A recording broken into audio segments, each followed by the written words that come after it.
लेकिन मुझे कतर से बात करनी है, एक नसीहत देनी है। वैसे नसीहत तो जाकिर नाइक को देनी चाहिए, यार कतर ने जो किया है वो डबल स्टैंडर्ड है, दोगलापन है। दोस्तों, कतर ने जो फीफा वर्ल्ड कप को होस्ट किया तो हमारे यहाँ पे कुछ लोगों को बड़ा जोर की मिर्ची लग गई।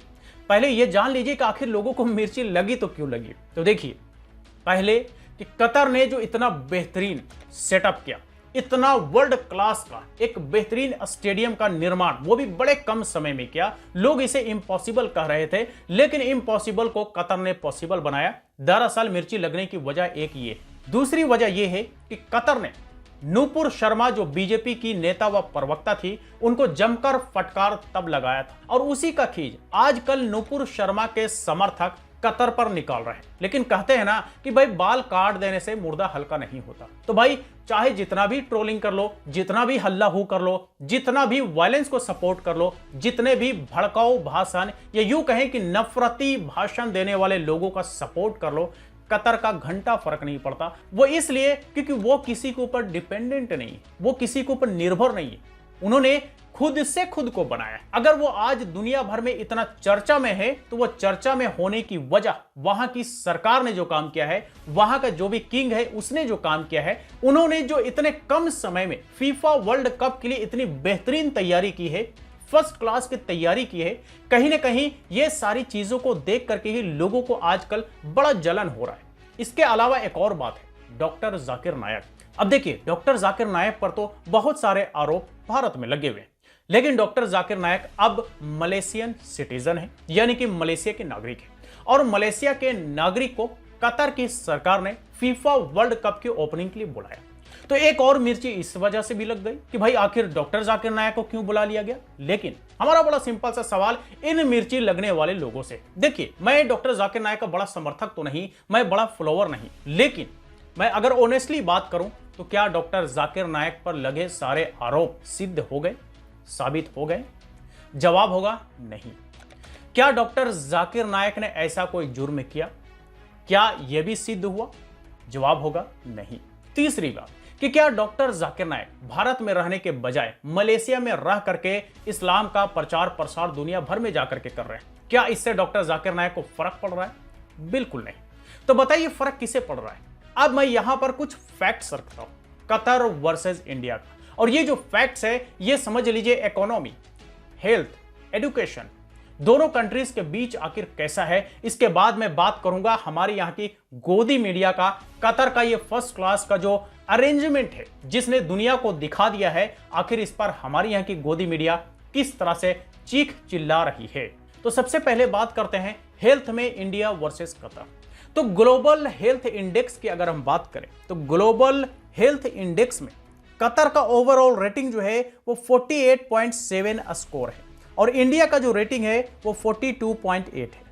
अगर हम रैंक की बात करें तो 195 देशों में से कतर 49 नंबर पे खड़ा होता है, वहीं इंडिया 195 देशों में से 66 नंबर पे खड़ा होता है। तो ये रैंकिंग है हेल्थ में इंडिया वर्सेस कतर का। अब बात करते हैं लिटरेसी रेट का। तो 2017 के आंकड़ों के मुताबिक जो कतर का लिटरेसी रेट है वो है 95%। वहीं इंडिया का 2018 के मुताबिक लिटरेसी रेट है वो है 74%, यानी कि इंडिया के मुकाबले कहा जाए तो 20% ज्यादा पढ़े लिखे लोग कतर में है, इसलिए वहां का जो लिटरेसी रेट है, साक्षरता दर है, वो 95% है। अब आप इससे अंदाजा लगा सकते हैं कि हमारे यहाँ पे इतने अंधभक्त क्यों हैं, कतर में इतने अंधभक्त क्यों नहीं है।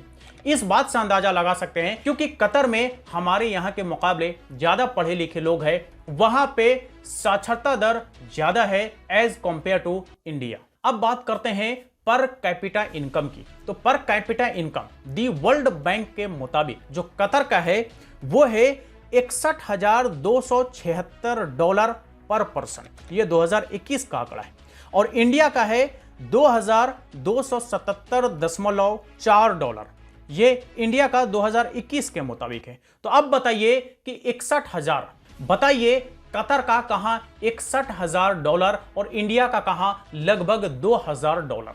भाई कोई कंपैरिजन हो ही नहीं सकता, कोई मुकाबला हो ही नहीं सकता पर कैपिटा इनकम में भी, एजुकेशन में भी, हेल्थ में भी। अभी और भी बहुत कुछ है, आप धैर्य रखिए। अब बात करते हैं एजुकेशन की। तो भाई कतर वर्सेस इंडिया का वर्ल्ड कॉम्पिटिटिवनेस इंडेक्स के बारे में बात करें तो कतर की जो रैंकिंग है उसकी रैंकिंग है 18 और इंडिया की जो रैंकिंग है उसकी रैंकिंग है 37। जी हां, तो किसी भी चीज में अगर मुकाबला किया जाए, कंपैरिजन किया जाए तो मुकाबला है ही नहीं, कंपैरिजन है ही नहीं, हल्ला हू करने का कोई फायदा नहीं। वही बात है कि ऐसे जाहिल लोग जिसके पास नाकाम धाम है वो कतर को बाइकआउट करने की बात कर रहे हैं, कतर को बाइकआउट करने का ट्रेंड चला रहे हैं। लेकिन जैसे कि मैंने शुरुआत में कहावत कहा कि भाई बाल काट देने से मुर्दा हल्का नहीं होता, घंटा फर्क नहीं पड़ता। तुम कतर को चाहे जितना भी ट्रोल कर लो, चाहे डॉक्टर जाकिर नायक वहां के फीफा वर्ल्ड कप की ओपनिंग कर ले, चाहे कतर दुनिया को दिखा दे कि हमारे जैसा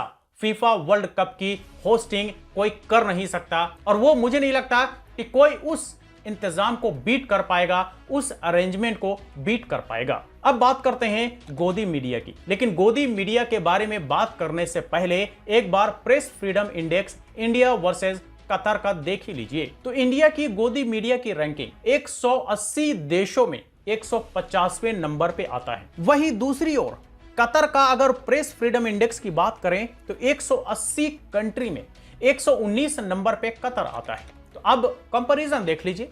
वैसे कंपैरिजन तो है नहीं, लेकिन एक बार आप दोनों का अंतराल देख लीजिए, दोनों का गैप देख लीजिए, कहां 119 और कहां 150, कहीं खड़ा होते नहीं प्रेस फ्रीडम इंडेक्स में। इसीलिए हमारी यहां की मीडिया गोदी मीडिया है और कतर की जो मीडिया है वो मीडिया है, ठीक है। बाकी अब हमारी यहां की गोदी मीडिया का कतर के फीफा वर्ल्ड कप के बारे में दुख किस तरह से व्यक्त कर रही है, थोड़ा आप इसे भी देख लीजिए। लेकिन मुझे कतर से बात करनी है, एक नसीहत देनी है। वैसे नसीहत तो जाकिर नाइक को देनी चाहिए। जाकिर नाइक के बारे में कतर के हेड ऑफ स्टेट से मुझे बात करनी है। शेख साहब, आपसे बात करनी है आपके डबल स्टैंडर्ड पर। आपने हिंदुस्तान को तो नसीहत दी, हिंदुस्तान से नुपुर शर्मा वाले बयान पर बड़ी नाराजगी जताई, लेकिन नुपुर शर्मा ने जिस आधार पर वो बयान दिया था, जिस शख्स के कहे पर वो बयान दिया था, उस शख्स का नाम जानते हैं शेख साहब? जाकिर नाइक है। इस बार कतर ने जो किया है वो डबल स्टैंडर्ड है, दोगलापन है। जी हां, तो ये है रूह बीका लियाकत, जिससे आप कुछ अच्छा की उम्मीद तो कर ही नहीं सकते, जिससे आप न्यूज खबर की उम्मीद तो कर ही नहीं सकते, सिवाय नफरत के और नफरती लोगों के समर्थन करने के। अब ये नुपुर शर्मा की बात करके डॉक्टर जाकिर नायक को टारगेट करते हुए कतर के शेख को तलब कर रही है। अब बताइए मैं कहूं तो कहूं क्या भाई, हमारे पास बोलने के लिए कोई शब्द नहीं है। लेकिन बात वही कि इस तरह के गोदी मीडिया को शर्म तो आती नहीं भाई। बात किसकी कर रहे हैं, कहां से कहां बात करते हुए किसे टारगेट कर रहे हैं बताइए।